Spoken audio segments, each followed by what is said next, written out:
I will now be explaining everything in 5.0 in bite-sized food for you. That's new. Are you ready? Banners. Mulani, Kadara Kazuha, Kachina. Second banner, Kinich, Raiden Shogun. They really want people to come back to the game. It's kind of fucking insane.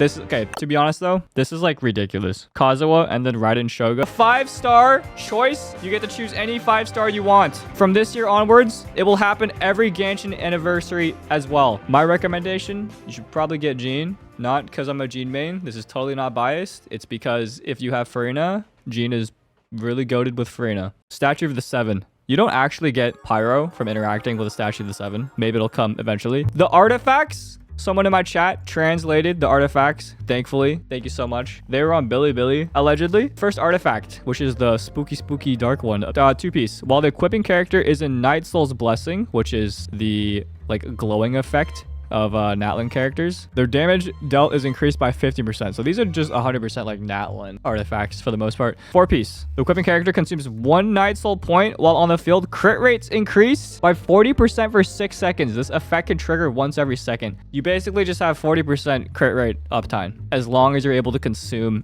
1 Night Soul point. However, that being said, I don't know how often you're going to be able to consume a 1 Night Soul point because the Natlan characters aren't out yet, and I haven't played them. I wouldn't know. The next piece, the Scroll of the Hero of Cinder City. If the team triggers the effect, it increases 6 points of energy. They get 6 points of energy. That's pretty cool. For the 4-piece set, after the equipped character triggers a reaction related to their elemental type, their party members gain a 12% elemental damage bonus for the elemental types involved in the reaction.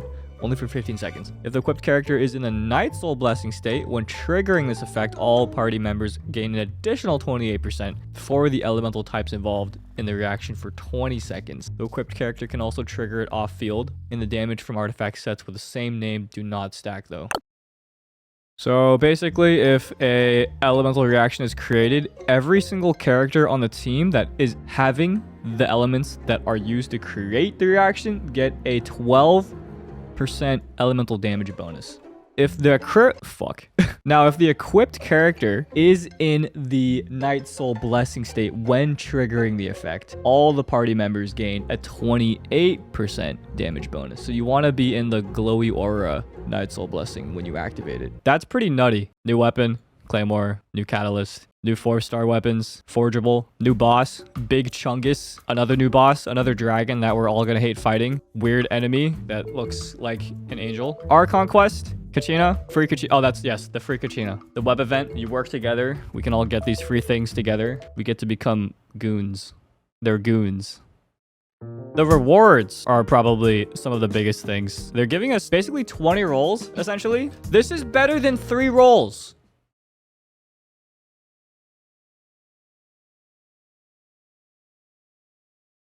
You can now turn into the Pokemon that are in Natlan and use them to move around, which is great. I think we all saw this coming, to be honest. Archon Quest as well. Primo Gems. Very nice. This is the thing I was talking about earlier, where if you do their Tribal Chronicles, you get rewards to level them up quickly to level 60. They switched up the Stellar Reunion. This only triggers 14 days after you don't play for the first time. And then after that, it's 45 days. But when you come back, you get 10 rolls. Free 10 rolls. So if you haven't played in 45 days or 14 days for the first time, you can come back and you get 10 rolls. The other thing I personally like that they added for me as a 100% completionist, obviously for every character in map, they're letting you able to see the general areas of location, regional specialties, the plants and stuff you pick up. You can't see the exact location of each individual one, but it shows you how many are in the area. So the characters that can point them out are still useful. The interactive map is still also good too. Enemies have higher drops. Specters specifically, thank God, because they can suck and are annoying to farm. And there is a world level increase to 9. Now, what does this do? This makes all the enemies a slightly bit harder. They're 10 levels higher. Maybe it will be around 100. And you also get better guaranteed boss drops. So you're getting 3 guaranteed. More boss loot, less boss fight. Very epic. You can salvage your artifacts into stuff you can use for your artifacts instead of into more. This is the big boy here. This is the true Chungus. You can now finally choose with the correct equipment. You need like a typewriting machine and then elixir. And then you use the elixir to put in the typewriting machine. You can see it says it costs 4 here. But essentially you can choose your main stat and then the substats. For someone like me, it's great because now I will suffer less farming for artifacts for Gene. What's the catch on this? The catch on this, each set can only be defined, which is, you know, choose your main stats and minor stats, one time every cycle. Also, they changed up the battle pass as well. You can kind of cater your battle pass rewards towards what you need. You can choose any book, basically. Originally, it was kind of limited to each, like, certain nations. This one, don't get this twisted. The stamina limit is still the same, okay? It's still the same. The only thing they're changing here is that you can increase your stamina if you're a new player, for example, in regions that aren't the beginner regions. Basically, for new accounts, just quality of life stuff for them. Also, more Primo Gems on the chests, specifically the Shrine. Okay, this one, I'm going to quickly explain this in literally one sentence. Are you ready? There's a new mechanic they added. Only if you have a 50-50. You have a 50% chance to win. If you win, great, you won. If you don't win the 50% chance, you have another chance. You have a 10% chance to get a redemption and win. And if you get a pink light that's here, that means you won this 10% chance and you get the character and you win. If you didn't, you end up losing either way and it doesn't matter. That's it. Next.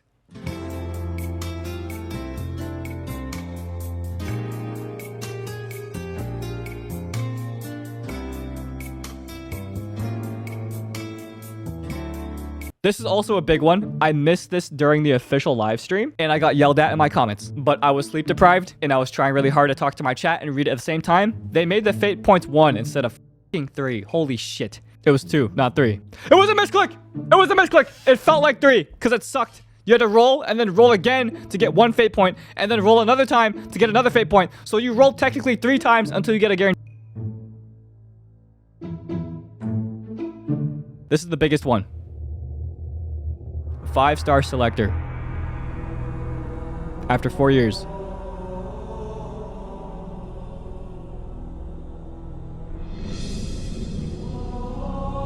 Didn't I already go over this?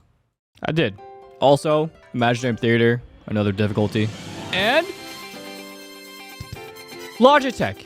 Shout out to Sora Hoshina. They made this, making it very easy to consume. That is the 5.0 summary brought to you by the Tuonto Foundation. Everyone, say brought to you by. What am I saying? All right, hopefully that helped you guys though.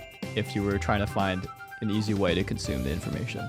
And join us on Twitch if you have any questions. I'll answer it there because I'm not live on YouTube currently. Okay, bye. Goodbye. Bye YouTube. See you next time. Bye. See you next year.